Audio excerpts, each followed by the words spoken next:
Bom dia a todos e a todas que já estão aqui nos acompanhando no nosso programa Quarta Sindical.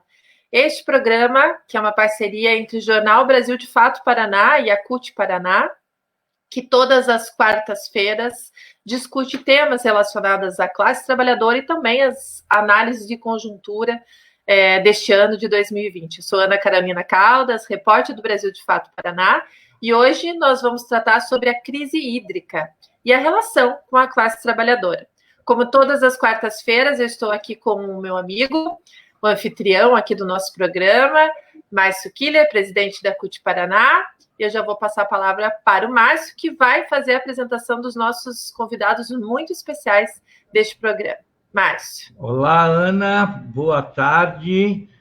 Quase boa tarde, né? Estamos aqui num Quarta Sindical especial. Hoje é o nosso 24º Sindical ininterrupto, né? Onde a gente sempre traz temas relacionados ao mundo do trabalho. E por que crise hídrica? Porque a crise hídrica afeta também diretamente a classe trabalhadora e os trabalhadores. Então, para que a gente possa conversar hoje com vocês aí de casa, com vocês que nos veem, que já podem ir nos compartilhando, convidando os companheiros e companheiras para que nos vejam, nós estamos hoje com os nossos convidados, o professor doutor Jefferson de Souza, professor da Rede Pública Estadual, graduado em Física pela UFPR, mestre em mestre em Geofísica pelo Observatório Nacional do Rio de Janeiro e doutor em Física e Estatística pelo CBPF do Rio de Janeiro. E também fez fez parte do doutorado na Universidade de Perth, na Austrália. E também o professor doutor, né, Paulo César Medeiros, doutor em Geografia, professor da Rede Federal de Educação Tecnológica, né, o IFE, e diretor do CEDEA e também do FONASC, CHB. Né? Então, sejam bem-vindos. Devolvo a palavra para a minha companheira de bancada em todas as quartas, Ana Carolina Caldas. Obrigada, Márcio. Então, pessoal, hoje provavelmente vocês terão aqui duas aulas, uma grande aula com esses dois especialistas. A gente estava conversando aqui nos bastidores e são várias informações e análises que serão colocadas nesse programa. A gente tem ouvido muito falar sobre crise hídrica, escassez da água e toda a crise em relação ao meio ambiente, né? Então, como primeira pergunta, e a gente sempre busca neste programa ser o máximo de didático possível, né? Um programa que a gente busca trazer análise, mas também informações, também conhecimento, né?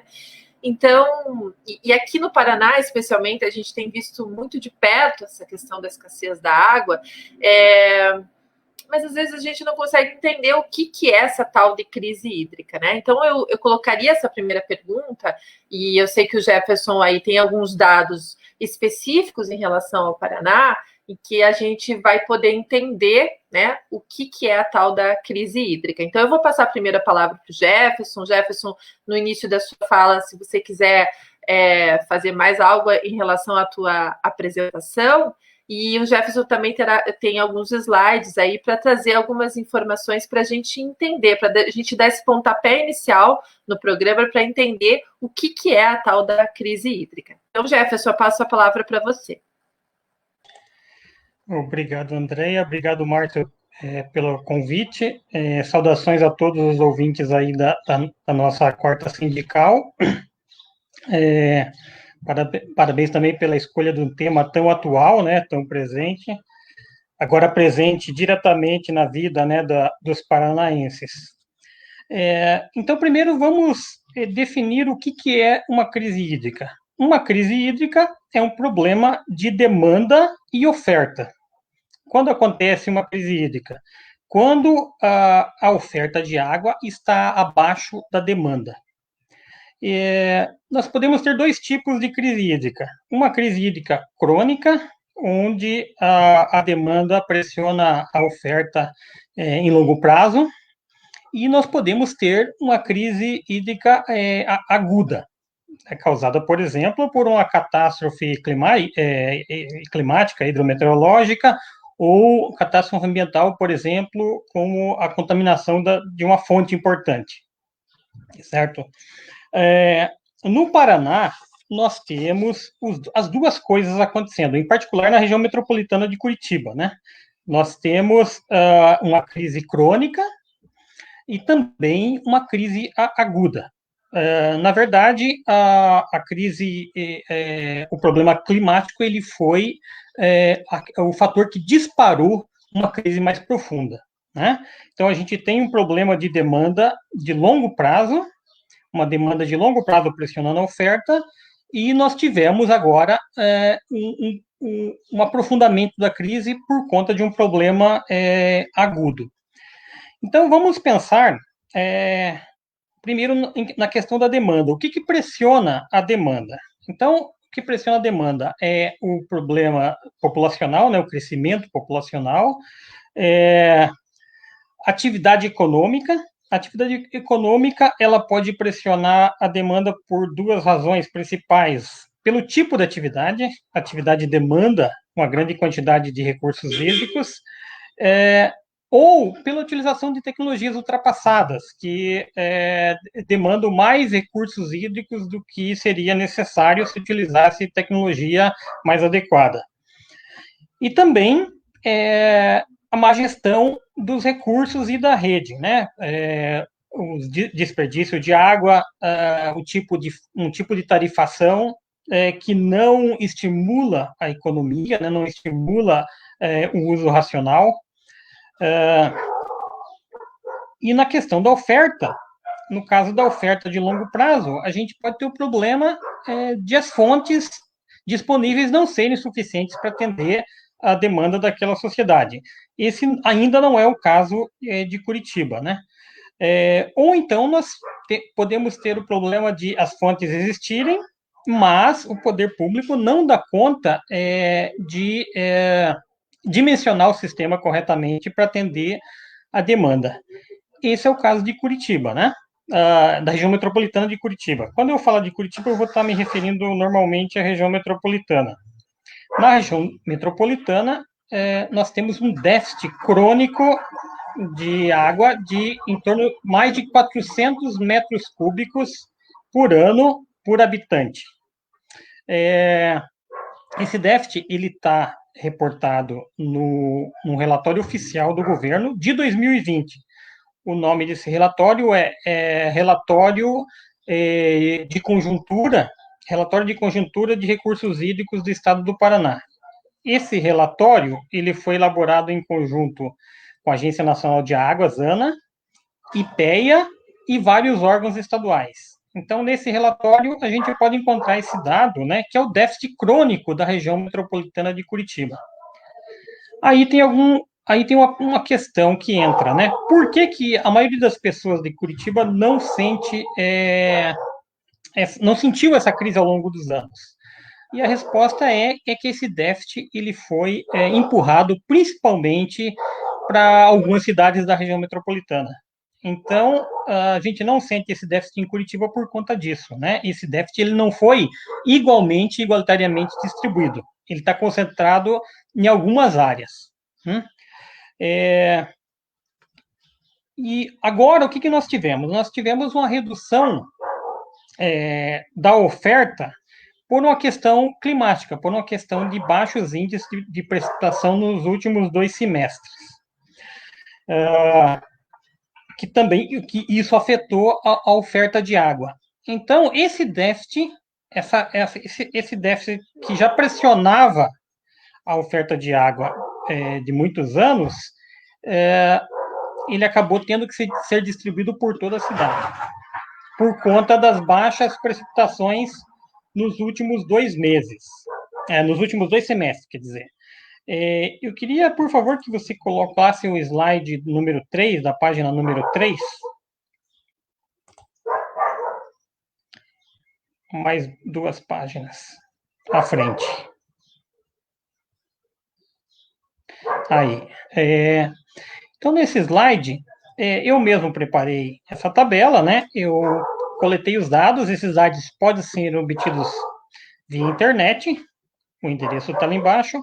Da estação meteorológica que fica localizado ali no Centro Politécnico da Universidade Federal do Paraná. Essa estação é uma estação de coleta automática e a gente pode obter e trabalhar com esses dados, né? Eu peguei os dados de 2000 até 2019. Esses períodos em verde escuro são períodos de baixa precipitação. Então, a gente pode ver aí que nós, aqui no Paraná, já enfrentamos situações parecidas com a atual, entre 2004 e 2008. Então, entre 2004 e 2008, foram anos terríveis em termos de precipitação no Paraná. Em 2006, entre 2006 e 2007, ocorreu um fenômeno chamado Laninha. Esse fenômeno Laninha, ele tende a reduzir a precipitação aqui no sul do Brasil, ao contrário do El Niño, que tende a aumentar a precipitação. Então, veja, em 2006, nós tivemos um baixíssimo índice de precipitação. A média em Curitiba é em torno de 1.500 milímetros por ano. Então, entre 2004 e 2008, não teve um ano acima ou próximo de 1.500. Depois, na sequência, nós tivemos bons anos, né, em termos de precipitação. Não estou vendo o slide mais. Em 2007, nós tivemos uma pequena queda, mas 2018 e 2019, anos razoáveis.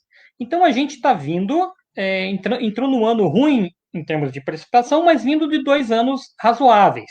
Diferentemente de 2007, por exemplo, 2008, que teve precipitação baixa depois de anos com precipitação baixa.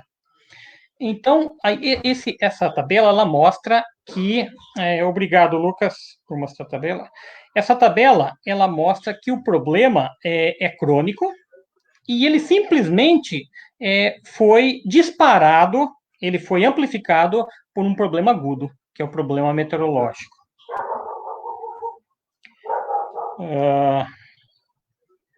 Acho que o professor Paulo quer complementar com alguma coisa. Jefferson encerrou? Isso, deixa eu só... Tá, eu vou pedir para o Paulo, então. Obrigado, Ana Caldas, obrigado, Márcio Killer, obrigado, Jefferson, por compartilhar mais um trabalho. A gente tem conversado bastante, temos dialogado muito dentro das nossas áreas de conhecimento, de pesquisa, enfim, de preocupações que a gente tem. Então, rapidamente, assim, só para dar um olá para quem está nos assistindo, né? Eu represento aqui o CEDEA, que é o Centro de Estudos, Defesa e Educação Ambiental, uma entidade que é daqui de Curitiba, mas atua no Paraná e no Brasil, né? Nós temos atuação junto, inclusive, ao Fórum Nacional da Sociedade Civil nos Comitês de Bacia, que vocês veem aqui, o FONASC, CBH, entidade que eu também gostaria de registrar a representação dela aqui, para que a gente pudesse já começar essa conversa. Então, quando o Jefferson fala desses aspectos ligados a uma crise... Alô, isso, ia pedir para todo mundo fechar o microfone, que está vazando o som. Pronto, agora acho que vai ficar melhor. Muito bem. Então, se o gráfico, né, que o professor Jefferson nos apresenta mostra que em décadas passadas, ele pegou a última década, as últimas uma década e meia ali, né, que ele trabalhou, mas se a gente pudesse voltar um pouco antes, lá no final dos anos 90, ou no início dos anos 90, onde a gente tem a eclosão da produção dos instrumentos de gestão da água no Paraná, digamos assim, uma reestruturação a partir, inclusive, do surgimento da Política Nacional de Recursos Hídricos, o surgimento do Conselho Estadual dos Recursos Hídricos, a Lei Estadual de Proteção das Bacias Hidrográficas, criação dos comitês, criação de todo o Sistema Estadual de Gestão de Recursos Hídricos. Todas essas informações foram sempre públicas, de certo modo, públicas no sentido de que eram de domínio público, porém não eram publicizadas. Então, a gente sempre teve essa dificuldade de passar essa informação para a comunidade em geral. Mas se antevia, tanto que a crise de 96, que levou ao escasseamento da água do aquífero Karst na região metropolitana, foi exatamente resultante de um processo desse que o Jefferson mencionou. Foi uma crise que era sistêmica, crônica, e que é acentuada num período de baixa pluviosidade e diminuição. Então, parece que a nossa sociedade só se vê diante da crise quando entra a baixa pluviosidade, que daí, de fato, aparece, emerge o problema, né? O fundo da barragem aparece. De fato, literalmente é isso. E aí, todo mundo se movimenta, se voltar a estabilizar em algum momento, a gente parece que está tudo bem. E não é verdade. E não é verdade.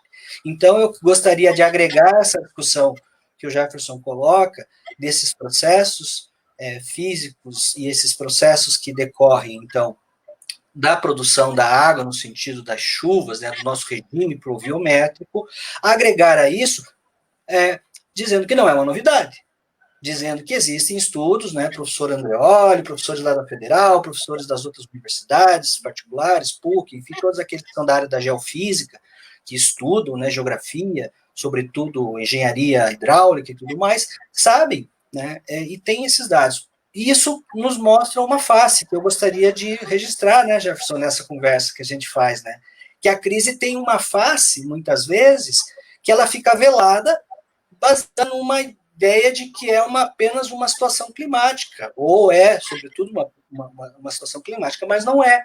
Ela é também um problema de gestão do sistema de recursos hídricos. Então, eu gostaria, nessa primeira participação, provocar também quem está nos assistindo e os nossos debatedores aí, que estão mediadores, também nesse aspecto. E por que a classe trabalhadora se torna um elemento, e aí eu quero fazer o link com a classe trabalhadora nessa conversa com o Jefferson já.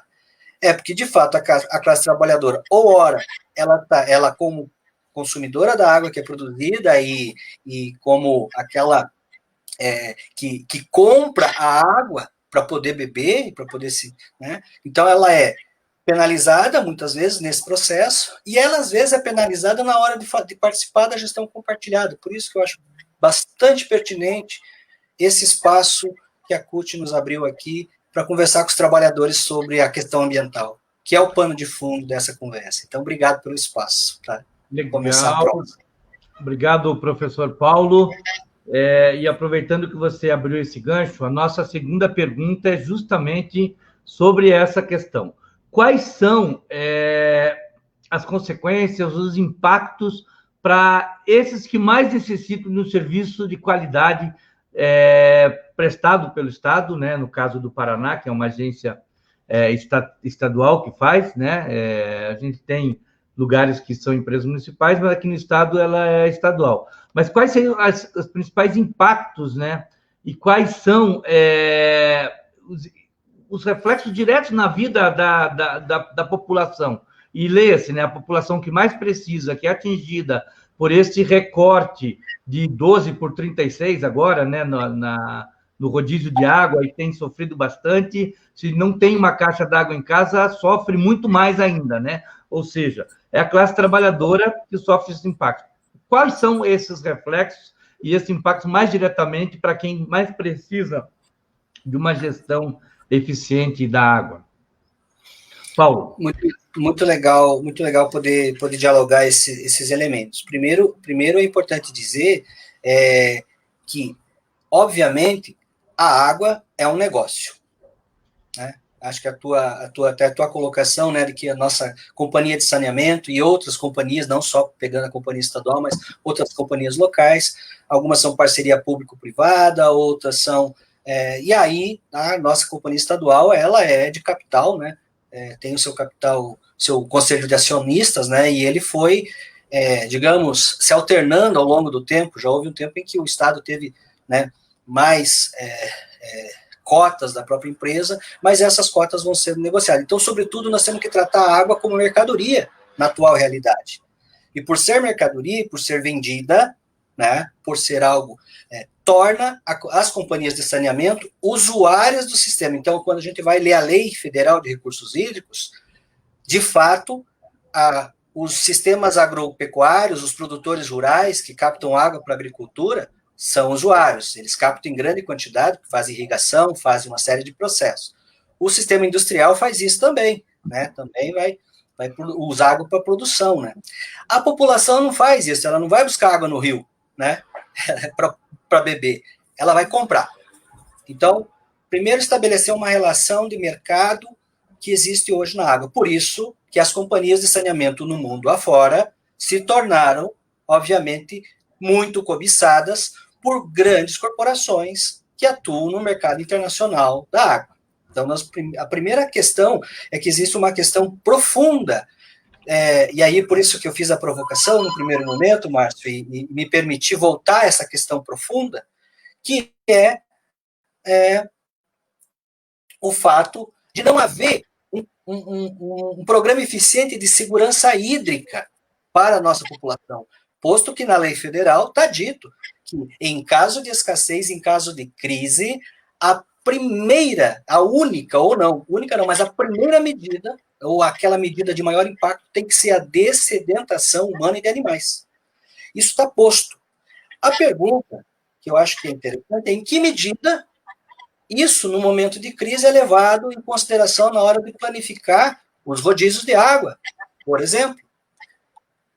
Não seria interessante, né, no meio de uma crise, a gente não ver, por exemplo, né, grandes corporações que utilizam grandes quantidades de água, né, no seu processo produtivo, reclamando, né? Você não vê, né, esse movimento, né?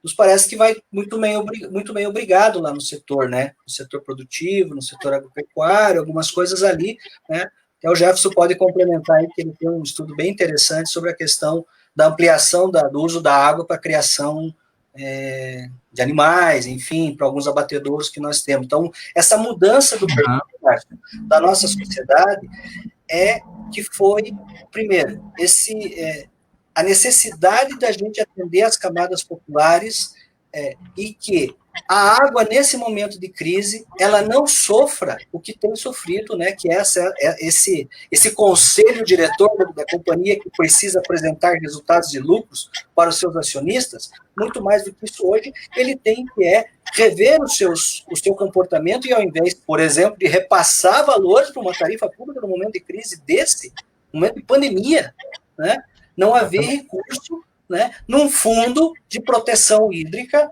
né, do sistema, para que a gente pudesse socorrer essas parcelas da população. Então, eu vejo assim, há um planejamento que precisa ser discutido nessa questão, e eu não queria delongar, mas eu queria pensar contigo assim, os trabalhadores pagam por isso, eles compram a água, são vitimados ou nesse momento de crise absurda, e a gente não vê no balanço hídrico para onde a água efetivamente está sendo canalizada. Então, nós precisamos fazer um esforço, então vamos ter que fazer um esforço do sistema industrial, vamos ter que fazer esforços de todas as ordens para poder abastecer a classe trabalhadora e, sobretudo, não transferir para ela a carga financeira com aumentos. Paulo, deixa eu, como você falou, pedir para que o Jefferson complemente, mas antes do Jefferson complementar, eu queria pedir para vocês que nos veem, que nos ouvem, né, que tenham perguntas, que queiram dialogar um pouco sobre essa crise hídrica, que enviem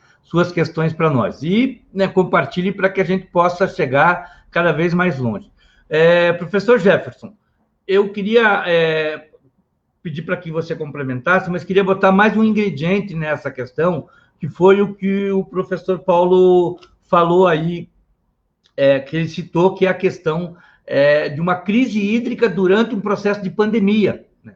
E o que faz com que, novamente, a corda, né, estoure do lado mais fraco, que é os trabalhadores, né, aqueles que mais precisam das políticas públicas, que sofrem. Então, eu queria que você complementasse essa linha de raciocínio do professor Paulo com esse ingrediente de termos uma crise hídrica durante esse processo de pandemia. Tem que abrir o microfone. Hoje eu me vinguei, Ana. Sim, a pergunta é bem pertinente, né? Eu divido os impactos da crise hídrica sobre a classe trabalhadora em 3 pontos. Primeiro, impacto nos serviços públicos. Então, a gente pode imaginar, por exemplo, o serviço de saúde e educação durante a crise hídrica. Conversando com a diretora de escola uns dias atrás, ela falou o seguinte: não, a nossa reserva de água ela dura um período e meio, ou seja, ela não é suficiente para 3 turnos. Então, você pode imaginar 400 crianças numa escola sem água para beber, sem água para lavar as mãos. Um posto de saúde que falta água, você tem que fechar e mandar todo mundo para casa. E, claro, tudo isso é agravado, é exponenciado por conta da pandemia, né? Então, esse é um dos impactos, diretamente nos serviços públicos, e esse impacto é particularmente grave por causa da pandemia. Outro impacto é na própria saúde, né? Então, se você não tem água em casa, você está mais sujeito à contaminação ambiental, à contaminação acidental. Segundo, na questão da saúde, é que um sistema de distribuição de água, ele é feito para trabalhar com pressão mais alta dentro do cano do que fora. Então, esse sobe e desce, essa oscilação, esse sobe e desce da pressão no interior da tubulação, ela também facilita a contaminação. Isso foi verificado, por exemplo, na crise hídrica de São Paulo. Você teve um aumento importante em casos de diarreia, infecção intestinal, doenças relacionadas à contaminação em geral. Outra vez, né? E esse é um aspecto em que a pandemia também vai tornar bem mais grave a situação. Em terceiro lugar, o outro impacto é o impacto econômico, né? Então, aquelas atividades econômicas que dependem de recursos hídricos, elas podem ter sua atividade reduzida ou mesmo interrompida. E isso pode gerar demissões, pode gerar corte de salário e assim por diante, né? O terceiro cenário com relação à economia, é um cenário que é bem complicado, que ainda a gente não tem aqui no Paraná, mas ele existe em outros lugares do mundo, é um cenário de disputa por recursos hídricos, pelas diferentes atividades econômicas ou entre uma atividade econômica e a população em geral. Esse é um caso que acontece no Chile, por exemplo, é um caso bem famoso, né? Em algumas regiões você tem uma indústria de frutas, uma indústria, a fruticultura bastante próspera, mas isso se dá à custa da população ficar sem água. Então, esse é um cenário possível, né? Você ter diferentes agentes da sociedade disputando o mesmo recurso hídrico. Obrigada, Jefferson. Eu vou fazer 2 perguntas, mas eu queria que o Paulo, antes da gente entrar no começo do programa, o Paulo estava dando aqui várias explicações, aí o Jefferson também, a gente estava conversando, e o Paulo falou uma coisa muito interessante que eu acho que seria legal colocar aqui, de como a gente, enquanto a classe trabalhadora, ela demorou para ver a questão ambiental, né, como algo importante na sua vida, como algo importante na sua militância, né? E é verdade, né? A gente que acompanha movimentos sociais, militância, foi muito tardio a questão do meio ambiente como questão participe aí da conjuntura, da militância, da luta política, né? Eu queria que você trouxesse essa reflexão que você tinha feito para a gente ali nos bastidores, que é bem importante, assim, para conscientizar mesmo, assim, né? O quanto é importante a gente colocar o item do meio ambiente na nossa vida, na vida da classe trabalhadora, na vida da militância, mas fazer essa análise histórica que você fez um pouquinho antes para a gente. Paulo. Legal.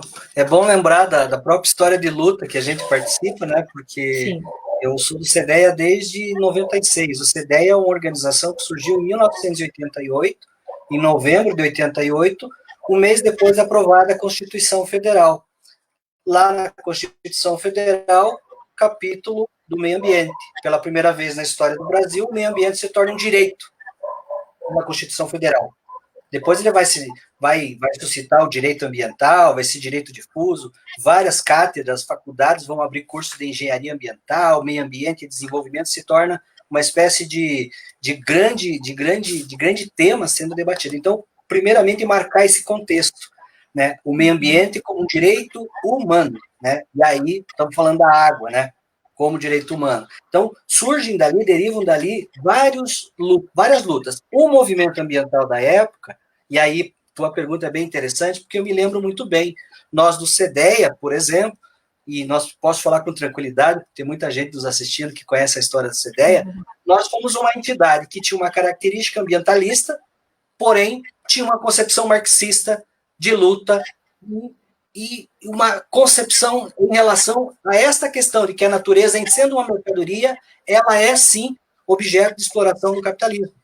Portanto, havia uma necessidade de trazer a questão ambiental para dentro da pauta política da luta social de classes. Então, isso faltava. E aí a nossa entidade, por ter algumas pessoas militantes e, né, juntamos aí vários militantes de vários segmentos, ela começa essa prática. Porém, nos anos 90, nós temos vários segmentos dentro do movimento ambiental brasileiro. Muitos que vinham lá da década de 60 e 70, que eram movimentos mais alternativos, que buscavam um desgrudamento do meio urbano, né? Vamos construir uma sociedade mais alternativa e vamos negar esse sistema. Então havia aquele movimento que herdou uma concepção que vinha do movimento da juventude dos anos 60, sobretudo ambientalismo dos anos 60, porém, surge, então, uma espécie de ecoambientalismo, né? Anárquico num primeiro momento, depois ele vai se tornar uma espécie o ecossocialismo começa a emergir. Então, vários movimentos políticos começam a se organizar, tanto é que nós vamos para 92, na Rio 92, fazer um fórum paralelo aos Estados-nação, que estavam lá no Rio. Nós fizemos um fórum paralelo de entidades do terceiro setor, das ONGs. Então, o povo ongueiro, como diziam na época, se reuniu tudo. Bom, quem eram eles? Eles eram representantes desse movimento mais anarquista, de visão libertária, o ecolibertarismo. Havia alguns grupos de entidades como as nossas, que traziam para dentro da luta de classes, dizendo a natureza é vista como mercadoria e tal, nós temos que lutar contra o capitalismo, lutar pela defesa da natureza. Então, a gente vinha nessa barca, né? E aí, o capital se organizou e criou o movimento da economia verde, os ecocapitalistas, que começaram a tentar dar soluções mágicas para a questão da crise do capital e do trabalho, que quem pagava era a natureza, né? Então, começa uma discussão muito interessante. Então, por isso que eu agradeço muito pela pergunta e pelo espaço, para a gente poder voltar na agência. Bom, posto isso que aconteceu, muitos segmentos de luta política começam a incorporar a bandeira ambiental. Partidos de esquerda, que não tinham nos seus capítulos, dos seus programas, a pauta ambiental criam-se secretarias executivas de meio ambiente em vários partidos, inclusive no partido que eu faço parte, inclusive que nós brigamos para ter o primeiro seminário nacional de meio ambiente, para poder criar uma secretaria para pensar a questão ambiental. As centrais sindicais, eu também faço parte da CTB, nós fizemos eventos na época e trouxemos a pauta ambiental para dentro, sindicato do abastecimento, sindicato dos trabalhadores das companhias de saneamento, sindicato da agricultura. Aí começa a ter, eu digo, essa incorporação para o movimento sindical brasileiro da variável ambiental, da temática ambiental. Muito bem, isso atingiu a todos e chegou a esse nível, Ana e Márcio, que me parece a live de hoje ser um exemplo, nesse nível de compreensão, que nós temos que associar e qualificar mais e melhor ainda os nossos trabalhadores nas suas organizações, até porque muitas organizações de trabalhadores atuam diretamente em serviços ambientais, seja na agropecuária, na agricultura, no saneamento básico, né? Temos aí os trabalhadores do Sindicato de Saneamento aqui do Paraná, né? Nossa solidariedade à luta, mas eu penso que é isso, Ana. Então, live como essa tem demonstrado esse amadurecimento, essa qualificação da pauta, e eu penso que o grande aliado para a luta da defesa da natureza é a classe trabalhadora, porque não há como você construir uma sociedade sustentável sem extirpar a exploração de classe, né? Então, eu faço aqui um registro do que a nossa organização CDE tem falado isso em todos os fóruns. Por isso que nós defendemos a participação dos comitês de bacia. É lá que nós temos que disputar o espaço, nós temos que criar o comitê de bacia da microbacia, nós temos que ir lá para o Conselho de Recursos Hídricos, nós temos que ir para a audiência pública para não deixar acontecer a barragem que vai tirar um monte de gente da sua terra. Então, obrigado, Ana. Acabei soltando um pouco que estava aqui. Obrigado mesmo. Eu vou fazer uma última pergunta aqui do meu bloco, mas antes eu vou ler alguns comentários que daí se vocês puderem responder também junto com a pergunta que eu vou fazer.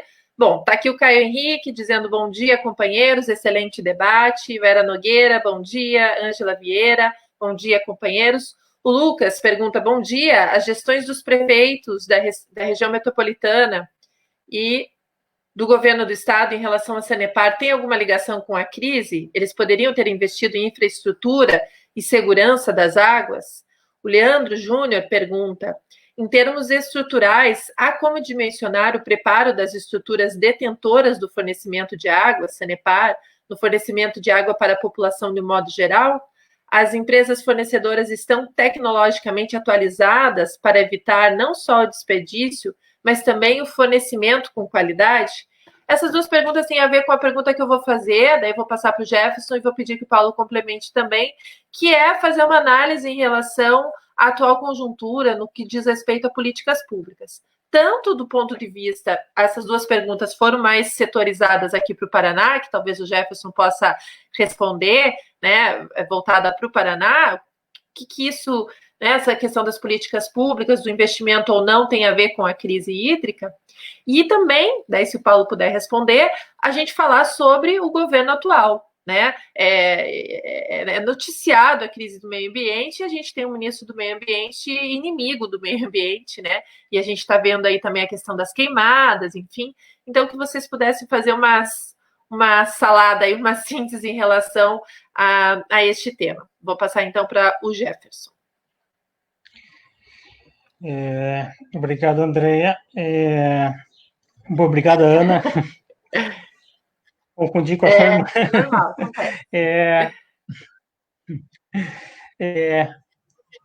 Bom, em primeiro lugar, né, obviamente que a Sanepar é responsável, tanto na questão da demanda, como na questão da oferta.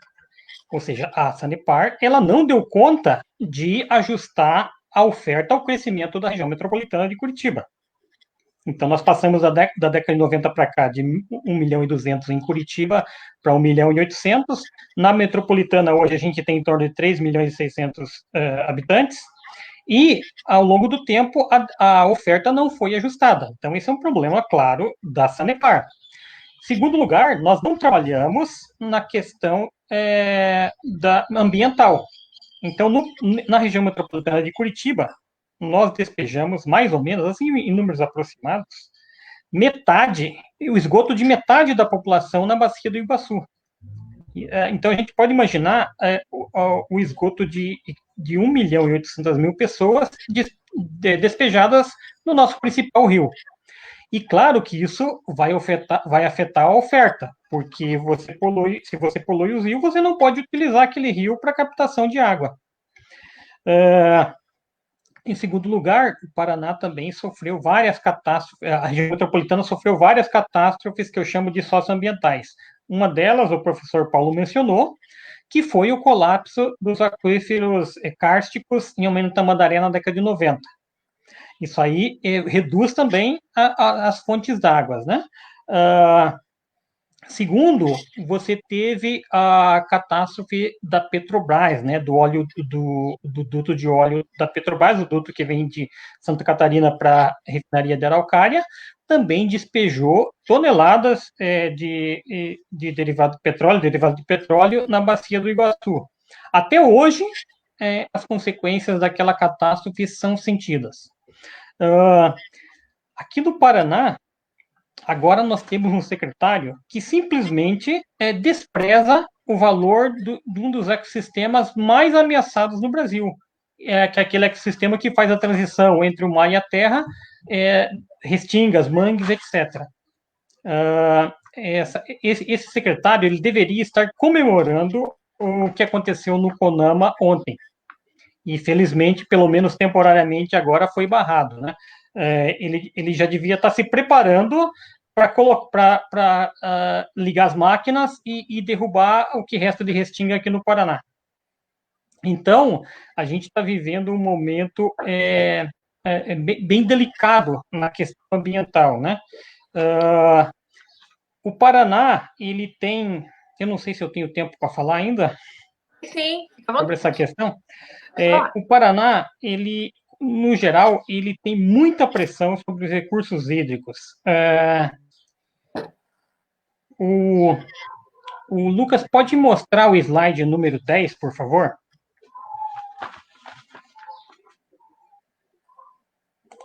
O Lucas já coloca ali. Então, esse slide 10, ele mostra as áreas protegidas no Paraná. Só um pouquinho, Jefferson, vamos ver se o Lucas coloca aqui para a gente ir acompanhando. Acho que ele está arrumando ali.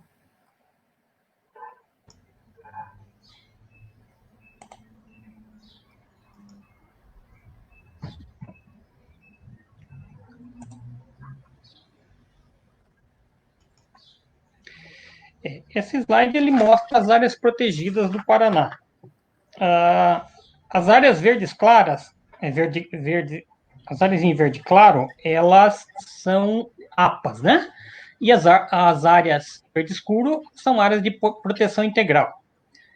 Então, a gente pode identificar ali no extremo oeste do Paraná o Parque Nacional do Iguaçu e manchas importantes no litoral do Paraná, que todo mundo sabe, né, que é uma área que tem ainda preserva razoavelmente suas florestas. Mas vejam que no resto do Paraná, no centro do Paraná, onde a gente concentra atividades econômicas de alto impacto nos recursos hídricos, a gente tem pequenas manchas. A gente mal consegue ver, né? No centro do Paraná, ali, região de Guarapava, a gente tem uma APA, que visa proteger os recursos hídricos para alimentar as 5 usinas do Rio Iguaçu, e nós temos uma APA grande que na região de Ponta Grossa, que vem até a Lapa, que é chamada APA da Escarpa Devoniana. Essa APA, ela não veja, tem 2 áreas importantes de proteção integral, mas ela não é a maior parte dela de proteção integral. E é bem conhecido que os agricultores não respeitam essa APA. Essa APA ela é bem importante porque ela é uma área de recarga de recursos hídricos, né? É uma área onde a água da chuva ela vai ser absorvida para alimentar os reservatórios subterrâneos. Então, o Paraná como um todo, ele está sob os recursos hídricos do Paraná como um todo estão sob uma intensa pressão e não estão sendo protegidos. Isso, Jefferson? Isso. Tá, deixa eu antes de passar para o Paulo complementar, falar sobre a questão aí mais nacional também, ler mais 2 comentários. Sou da Alberto Prado. No decorrer de toda a sua existência, qual é o consumo estimado de um boi, considerando inclusive irrigação de pastagem? Já vi o Paulo fazendo a sua cabeça, então acho que o Paulo vai responder. Eu tenho esse dado. É o slide 16. Oi? É o slide 16. Tá. Então eu vou fazer só mais uma última pergunta, daí vocês respondem e também fazem essa análise aí mais da conjuntura nacional. O Erimar Fabiano diz: a crise hídrica, se bem trabalhada na discussão com o povo, entenderão que a entrega das estatais ao setor privado é o pior caminho. Só o Estado garante água e esgoto de forma racional e justa. E aí ele manda um abração aos apresentadores e debatedores que são companheiros, quais eu aprendi na prática o porquê de lutar a favor da causa trabalhadora. Obrigada. Então eu vou... você quer, Jefferson, você quer mostrar esse slide? Daí a gente passa para o Paulo sobre a questão do boi. Eu posso comentar, Jefferson, daí talvez enquanto isso o Lucas se organiza para... Daí eu devolvo... já está aí. Então, vai lá. Vamos fazer assim, Jefferson comenta esse slide e a gente passa para o Paulo. Jefferson tem que ligar o microfone. Vou comentar rapidamente todo o slide. A gente chama isso de pegada hídrica, é um conceito da ciência do meio ambiente, né? Quer dizer, tem a ver com o impacto daquele recurso no meio ambiente. Então, a pegada hídrica da pecuária no Paraná, ela é bastante importante. O colega que pediu o consumo aí, olha, cada bovino de corte, ele consome 45 litros de água por dia. Se for de leite, 79,5. Aí, também, depois eu posso passar esse slide, você pode ver, ou então você pode pegar a fonte dos dados aí embaixo no slide, né? Também aqui tem o impacto do suíno, da avicultura. Na tabela de baixo, você tem quanto se gasta para abater o animal, né? Então, um boi, ele pode gastar até 3.800 litros de água no abate. E aí tem para frango, tem para tudo, né? Só para ter uma ideia dos números, né? No Paraná, entre bovinos de corte de leite, a gente tem mais de 10 milhões de cabeça. A gente tem praticamente um boi para cada habitante. Nós temos quase 7 milhões de suínos no Paraná, e nós temos, somando a avicultura de corte de postura, nós temos 2 bilhões, mais de 2 bilhões de frango no Paraná. Certo? Cada frango, olha, ele consome meio litro de água por dia. E no abate são 30 litros para cada frango. Nossa. Obrigada, Jefferson. Paulo. Muito, a gente tinha comentado um pouco desses usos diferenciados da água, né? Eu acho que isso é importante deixar detalhado. E em que avançou esses usos? Então, é evidente o fato de que a expansão e o crescimento urbano, sobretudo na região metropolitana de Curitiba, mas sentido em todas as outras micro-regiões do estado que tiveram expansão urbana, que o crescimento urbano ele vai exigindo escalonadamente mais água. Por quê? Porque, obviamente, você tem mudanças de perfil, inclusive de organização social, de consumo, o que também dispara o setor industrial. Então, a urbanização traz consigo, de certo modo, uma expansão também do consumo. Então, nós temos a questão estratégica do planejamento rural e do planejamento urbano. Então, eu queria ir respondendo algumas questões que me chamou a atenção. Tecnologia, se temos ou se já tínhamos e não usamos, ou se temos. Investimento, foi colocado numa das perguntas, e eu estou inserindo o planejamento urbano como uma vertente também, né? E governança da água, né? Que talvez foram 4 pontos, eu não vou me estender. Mas vou trabalhar com a ideia do planejamento. Nós sabemos, quando eu falo nós, é a sociedade, os órgãos de Estado, sabe, né? Nós temos lá o nosso plano de desenvolvimento integrado na região metropolitana, lá de 1992, eu fui resgatar slides que eu tinha em 92 até para ver o que tinha mudado. E olha que interessante a análise do PDI de 1992. Ele falava de 3 cenários possíveis para Curitiba no futuro, lá em 92. Cenário 1, otimista, né?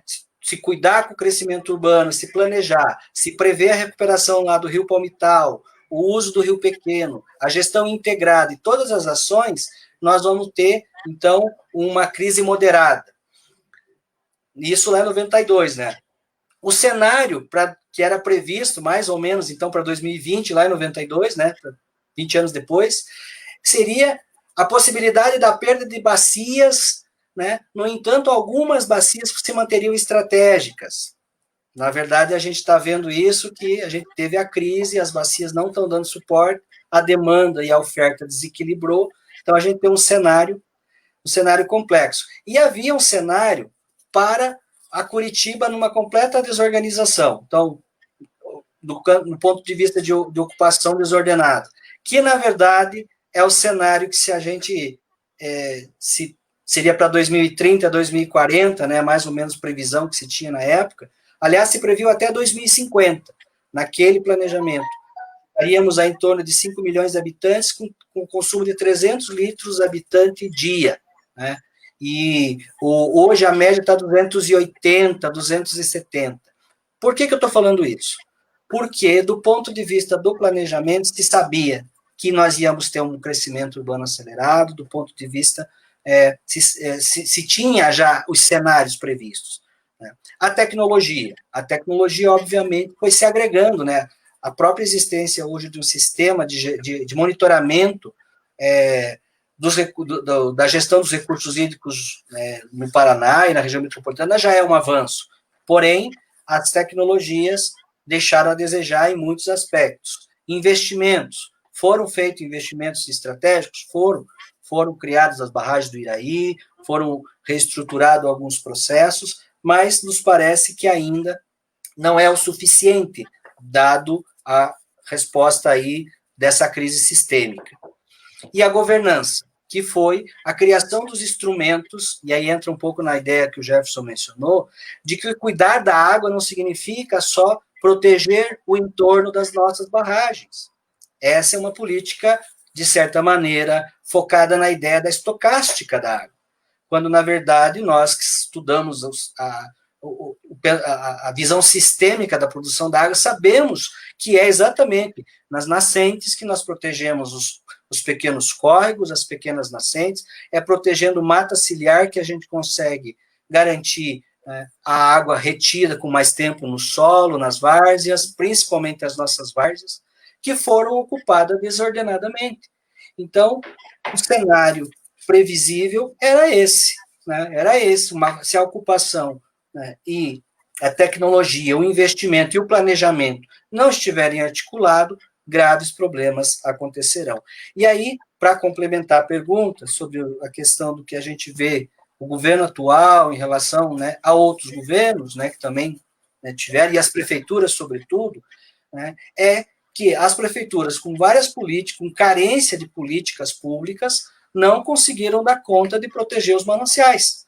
E as áreas que ora eram mananciais protegidos nos anos 80 e que foram liberados na zona norte de Curitiba, sobretudo na zona leste, né, que é onde estão os nossos mananciais, a ocupação do Guarituba, a ocupação dos parques industriais da região de São José, do entorno, né, então todo o contorno leste ali levou um vetor enorme de expansão urbana e, obviamente, adensou sobre o manancial. Então, nós, ao invés de mantermos uma política de gestão coletiva dos mananciais, produzimos ocupações nos mananciais. Ocupações, obviamente, aprovadas pela Assembleia Legislativa, as antigas unidades territoriais de planejamento, quem é do movimento ambiental vai lembrar do que eu estou falando, a luta enorme que nós fizemos para que assegurasse os mananciais.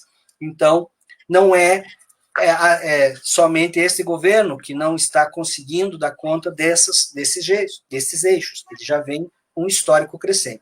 E a sociedade civil organizada vem denunciando, vem se manifestando, porém asfixiada muitas vezes pelo modelo de governança um pouco comprometida muito mais com a produção, no sentido do setor produtivo, do que propriamente com o princípio básico, que é abastecimento humano, dessedentação humana.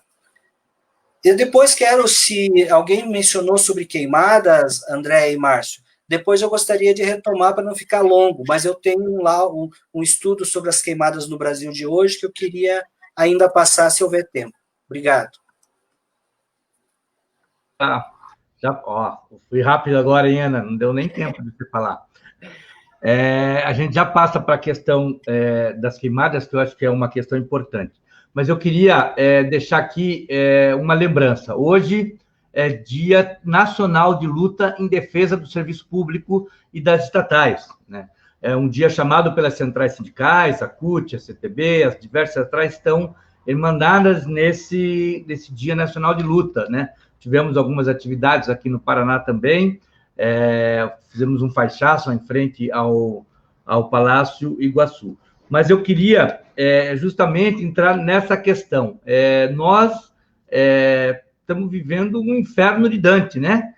Crise hídrica, queimadas, como você disse, e isso tudo, em alguns aspectos, é política irresponsável do governo, ou seja, irresponsável para nós, né? Mas é uma política ideológica que ele tem feito de atender setores do agronegócio, de atender aos grandes, né, aos grandes do agronegócio, permitindo as queimadas, né? Então, acho que essa é uma questão interessante de analisar, Paulo, se você puder falar sobre essa questão das queimadas, né, é importante. E, por fim, a gente já está caminhando para a reta final do nosso programa, queria dizer que você que está nos vendo pelas redes, pode depois ver na íntegra quem pegou começando. É um programa extremamente importante, né, sobre um tema importante que é a crise hídrica. Esse programa vai ficar na página da CUT Paraná, na página do Brasil de Fato,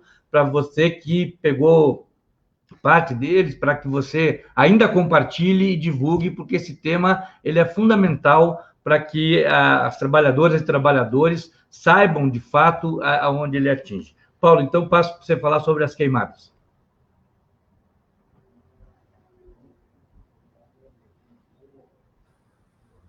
Ok. Bem, eu quero, antes de comentar, eu quero indicar para quem queira aprofundar ou queira acompanhar o que está acontecendo em termos das queimadas no Brasil hoje, em tempo real ou quase real, com um dia de diferença, o site do Instituto Nacional de Pesquisas Espaciais, o INPE. O INPE tem um site que está monitorando as queimadas no Brasil. E eu vou fazer um comentário com base nesse documento, porque eu estou acompanhando e monitorando, né, trabalho com educação, na área ambiental, com alguns estudantes, nós estamos monitorando o que está acontecendo em termos de queimada. E aí o INPE divulgou, ele divulga todo dia, pode buscar lá, o mapa está atualizado, o número de focos de queimada no Brasil. Então, só para vocês terem uma ideia, na sexta-feira passada eu abri o site, estava com 146 mil focos de queimada, localizado, obviamente, por um conjunto de satélites, que cruzando esses focos, o INPE consegue fazer uma compilação. Na sexta-feira passada, 146 mil focos. Na segunda-feira, 155 mil focos, quer dizer, houve um aumento de focos de queimada.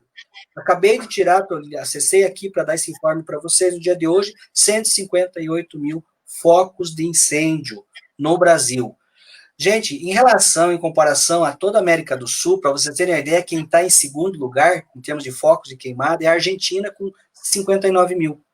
Então, o Brasil está de longe, quase 100 mil focos a mais, distribuídos nos nossos biomas. E aí entra uma questão muito séria, gente. Nossos biomas estão sendo destruídos, né, por um processo que, obviamente, tem a ver com diminuição de regime de chuvas. Depois até o Jefferson, por favor, se ele quiser comentar, a gente falou sobre rios voadores, papel da Amazônia na distribuição da chuva no Brasil, elementos que poderiam ser agregados nessa fala. Mas eu, para não ser longo, eu gostaria só de demarcar com vocês. Então, 158 mil focos de incêndio.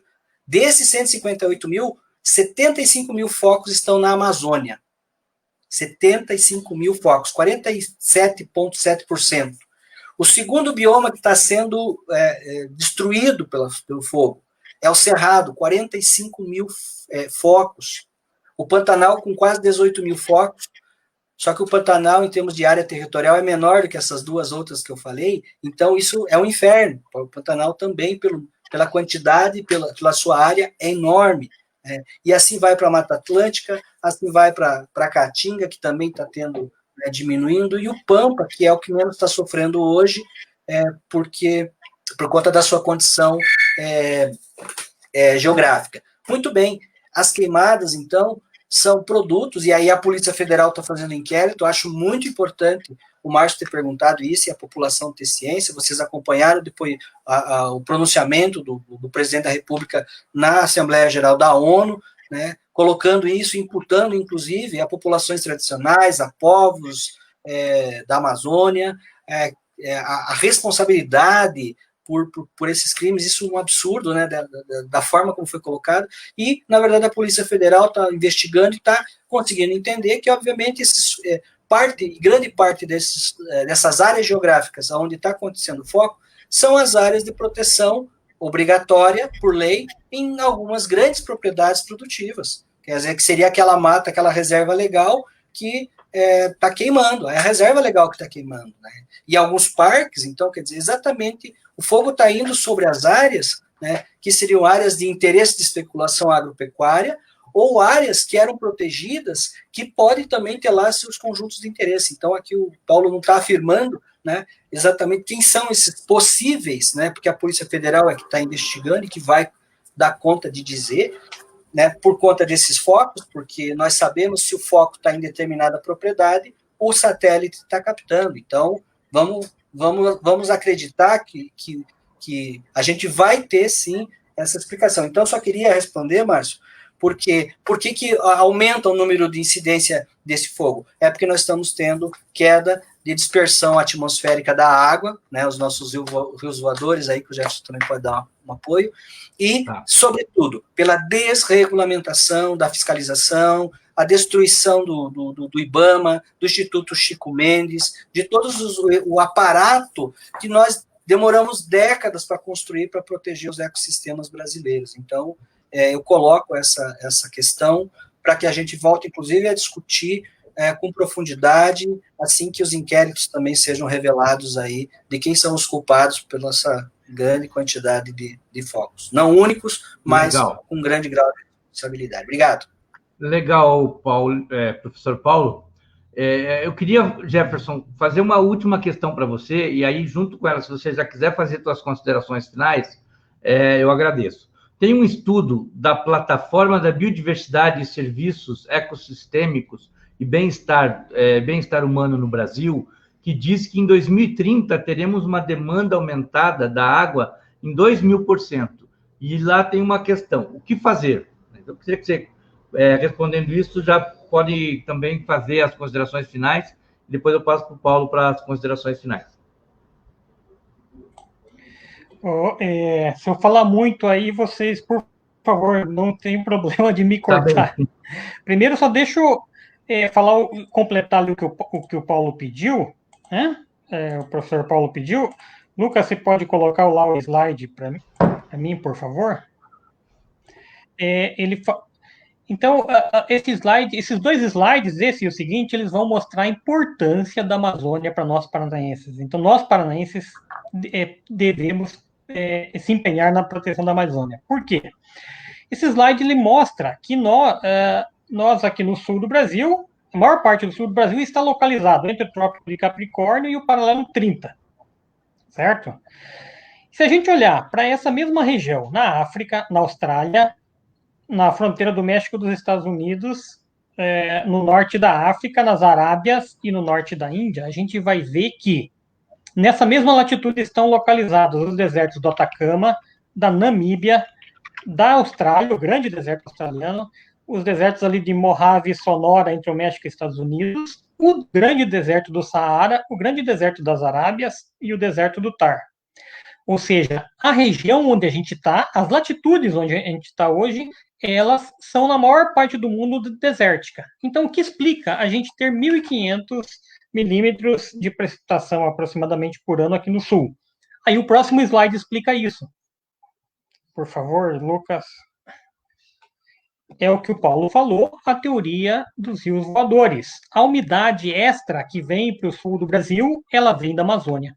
A Amazônia, ela criou a zona de baixa pressão.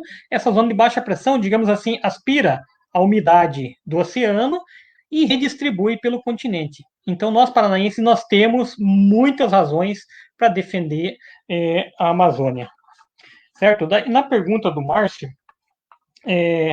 bom, Márcio, pegando o raciocínio que eu fiz no início, nós temos que fazer duas coisas. Aumentar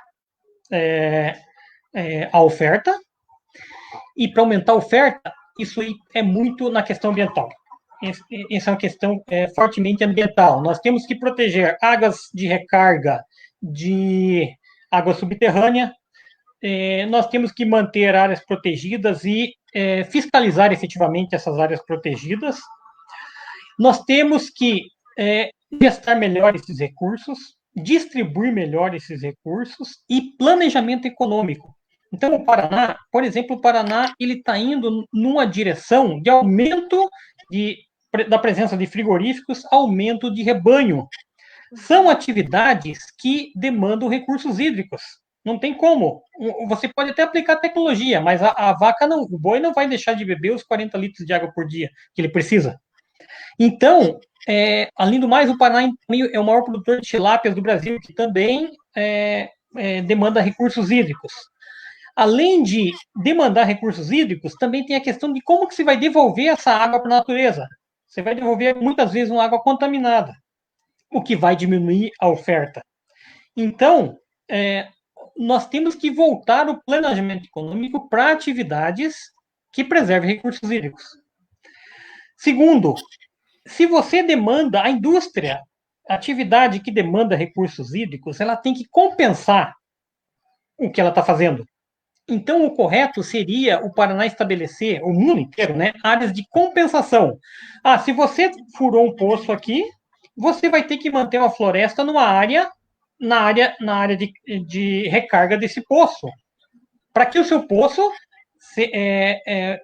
mantenha o nível o nível freático adequado, certo? Além do mais, a gente não pode esquecer que se o empresário fura o poço aqui, essa água veio de algum lugar, certo? Além do mais, esse poço alimenta a nascente em outro lugar, ou alimenta outros poços em outro lugar. Então, esse poço não é dele. Você não pode considerar a água como impossível considerar a água como um bem privado, né? Desculpa, qual que era a outra questão mesmo? É isso aí. É isso aí. Márcio, antes de você ir para o encerramento, só vou ler mais alguns comentários para a gente valorizar aí.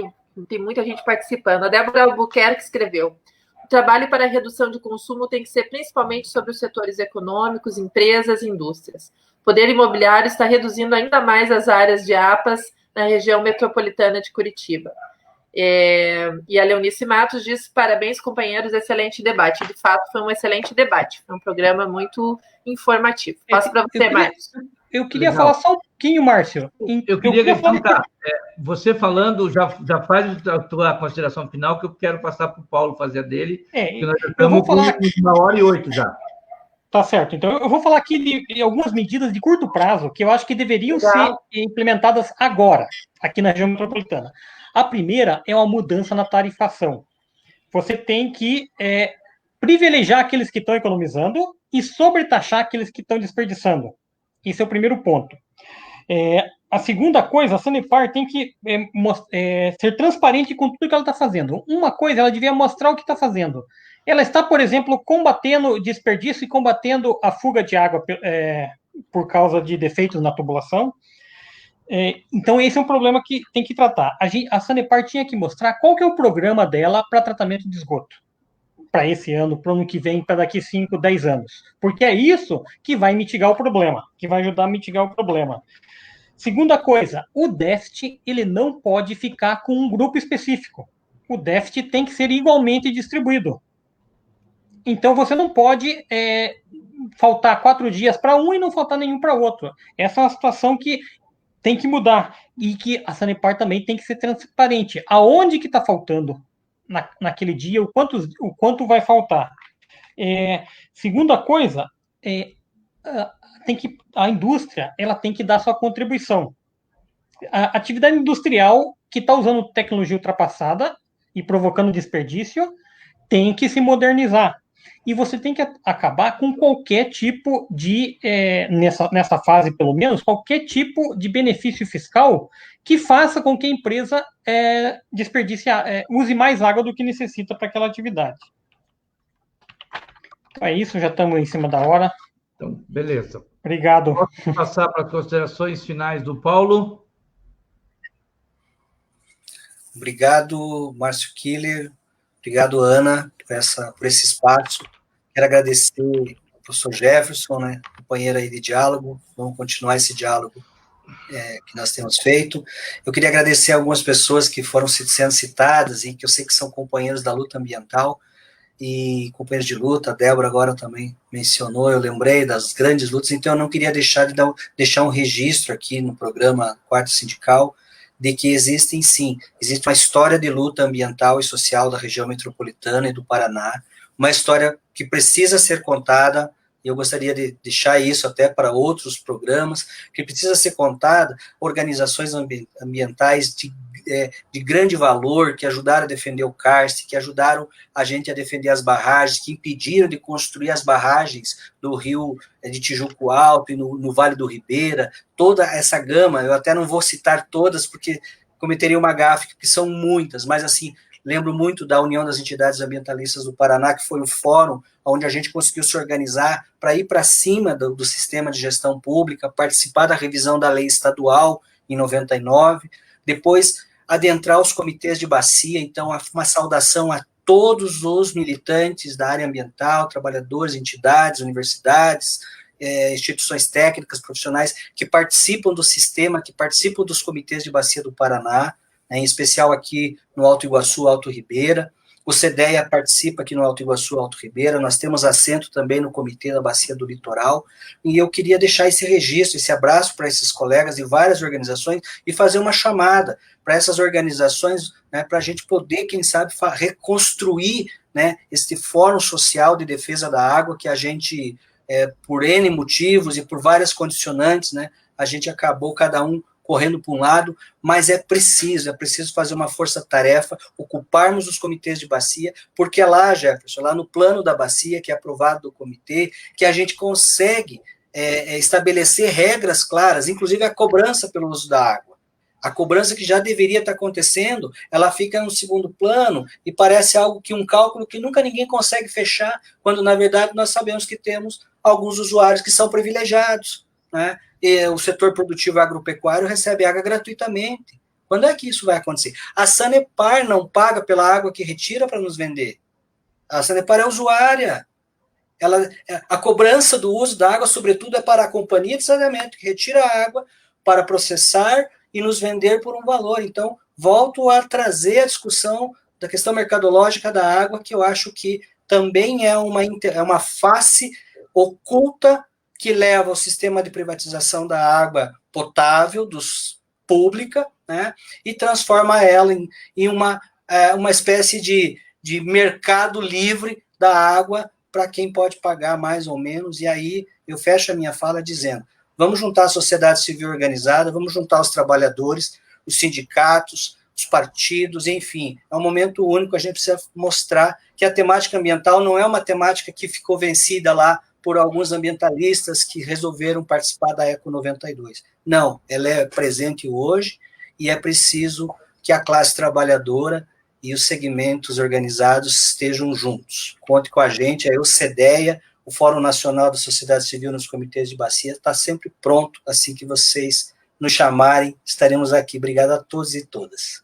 Legal. Então, queria agradecer a todas e todos, e antes de encerrar, quero fazer um convite aqui, usar o espaço para fazer um convite para quem está nos vendo, que acompanhe uma websérie em 3 capítulos que a CUT Paraná está fazendo sobre a privatização do Banestado. Então, na sexta-feira, dia 2, 9 e 16, nós estaremos com essa websérie no ar e estendemos aqui o convite a todas e todos que queiram nos acompanhar. Para mim foi uma grande satisfação poder estar com vocês aqui, vocês são companheiros de longa história, de movimento estudantil que nós fizemos junto, cada um trilhou a sua carreira acadêmica, né, o seu espaço, mas todos nós aqui, a Ana Caldas, o Paulo, o Jefferson, todos fomos contemporâneos de movimento estudantil, e para mim é uma honra esse 20º programa do Quarta Sindical ser com pessoas tão especiais. Então, me despeço de todos dizendo que esse programa fica com o link para que você veja, compartilhe